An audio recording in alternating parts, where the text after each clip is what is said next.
What's up, you guys? I am CA TheLife, author of TheLife.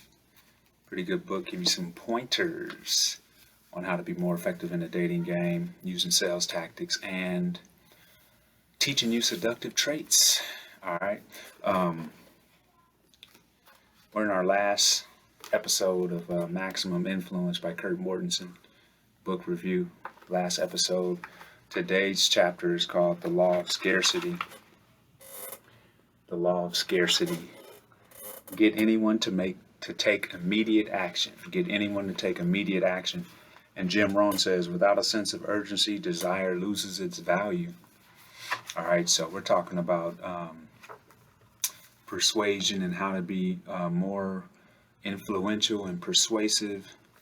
This is a dating channel, so obviously we're relating persuasion and influence to dating and how to be more effective in dating. So here we go on our last chapter, chapter 14. Well, there's 15 chapters. The last chapter is a conclusion chapter. So I'm going to stop at this chapter, but it's chapter 14, the law of scarcity. It says, when items are limited, when items are scarce, when you cut in line, unimaginable things will happen. And we'll get into that. So first we talk about why scarcity drives us wild. It says the law of scarcity states that the more scarce an item becomes, the more the item increases in value and the greater the urge is to own it. Scarcity drives people to action, making us act quickly for fear of missing out on an opportunity. And you know, he ain't never lied in this book. People act quickly if they think they're going to miss out on something, right? It says opportunities are always more valuable and exciting when they are scarce and less available. We want to be the ones to own the rare items, get the last one on the shelf, right? When they are scarce or unavailable, that's when people want things.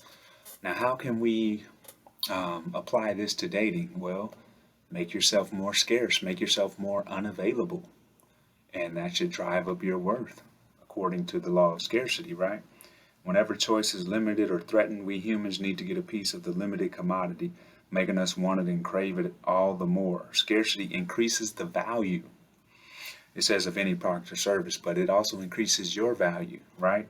Potentially losing something before we've even had an opportunity to possess it drives people to action.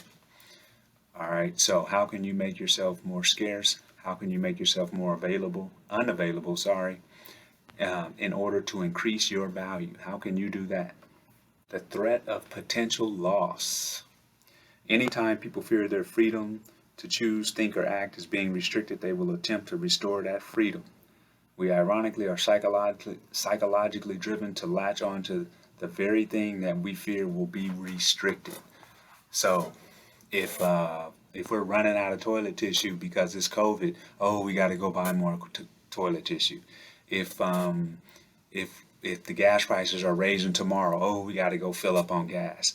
People psychologically have to get what they think is going to be unavailable or restricted, right? How can you apply that to yourself in dating? We hate feeling restricted, so we are highly motivated to resolve anything that creates that feeling. It is due to reactance that we act and that we want it now. So things are becoming scarce, things are becoming unavailable. We get this weird feeling in our gut, so we have to do something to eliminate that. And that's what drives people on the law of scarcity. The law of scarcity works because it makes people feel as though they will lose their opportunity to act and choose if they don't do so immediately. The threat of such a loss creates urgency in our decision making. We are more motivated when faced with potentially losing something than we are if there's a whole bunch of something that's worth even more. So the thing that's scarce, that's not worth that much, we want that more than we want the thing that's more valuable, but plentiful or abundant. That don't even make sense, right? Law of scarcity. They are more likely to act if they are told about their potential loss. And that's one of the things people do in insurance, etc. Tell you what you could potentially be losing to make you want to act. And you can apply that to dating as well. It's like somebody said, hey, if you don't take me now, then I'm going to go with so-and-so. That other person is more likely to act, right? You can't have it. That's what this subtitle says. The mental trigger of potential loss causes such great anxiety in people that they act to prevent the loss, even though they might not be completely interested in the product itself. Just telling somebody they can't have it is life-threatening to them. So what if you tell them they can't have you? Does that increase your value? Probably so. However, when scarcity enters the picture and you feel that the availability of the product, the timing, or even the price is bound to change without notice, the mental trigger of scarcity is pulled. You are driven to acquire something to alleviate the threat of potential loss. So if somebody tells you, or if you tell someone that, hey, you're getting ready to move, you need to know what's up, etc., that might pull their mental trigger and create that sense of scarcity, and they might have to hurry up and act on that. In marketing, it says, if it is rare or scarce, it must be valuable and good. So how can you make yourself rare and scarce so that you are more valuable and more good? How can you do that? In the chapter, it talks about creating a lure, and it gives an example of a woman. It says, when a woman wants to come across as more attractive to the man of her choice, she can set things up to where she accidentally meets this dude in a bar while she's with another handsome dude. And that makes the dude that she accidentally met want her even more. So you can use this to your advantage. If you're around and you're hanging out with ladies that are very attractive and very valuable, then the other ladies will want you more because they feel like you're scarce at this point and valuable. It also says, it gave a example of real estate. It says, if you were selling real estate, you would be smart to have several interested people along for the tour of the property, because the interest of one client will heighten the interest of another. So if you're showing a home and you got 3 different people that want to buy the house with you, the value of that house is going up because everybody's like, oh, I got to act fast now. It becomes more scarce, right? All right, so in the end of the chapter, it talks about how to use the law of scarcity. Scarcity helps us make decisions. Most of us fear making a decision, so we naturally put it off to allow ourselves time to think and ponder, right? We naturally put things off so that we can just think about it. But what happens? Master persuaders know how to initiate that law of scarcity and make people make decisions, right? If you take away your prospect's opportunity to get involved with your product or service, they naturally want it more.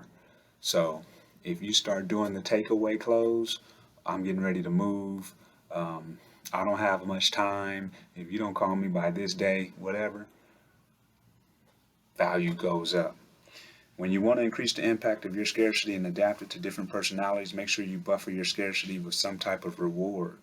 And this was interesting. It says, for example, this offer ends today, but when you enroll today, I'll give you an extra 6 months, blah, blah, blah, blah, blah. How can you use that in dating?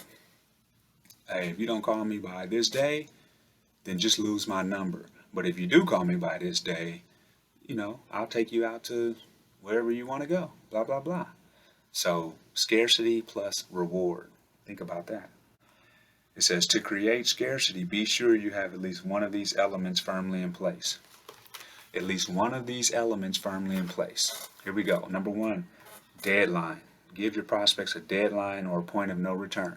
If you don't call me by Friday, lose my number. Number 2, limited space. If your prospects feel like they are competing or for a limited resource, they will be much more motivated to take action, right? Create that competition. Well, such and such want to go out with me, so, what do you want to do? Competition. Potential loss. Prospects must recognize that they might be limited in their actions if they don't take advantage of your offer. Restrict freedom. We want what we can't have. When we are told a product is or will be soon unavailable, we want it even more. Our desire goes up, and so does the urgency to act. Hey, I might be unavailable next week, so you might want to go out with me this week. And then it says, these 3 critical elements are needed to create legitimacy in scarcity. Number 1, believability. There has to be a good reason for the scarcity. Number 2, choice. Don't back anybody into a corner. Make them feel like they have a choice, right? And then number 3, alternatives. They need to know It says, did they need or want it? Is there any easy alternative? If there's a bunch of different alternatives, then that scarcity may not work. But if there's not too many alternatives, if you can make it real unique, then you should be good to go. All right, so that's chapter 14. We're done with maximum influence. I hope you guys enjoyed this series. I'll be back with the art of seduction next. I am CA TheLife. I am the author of TheLife. You can find it at Morewomen90days.com. You can find it at Amazon.com. Peace.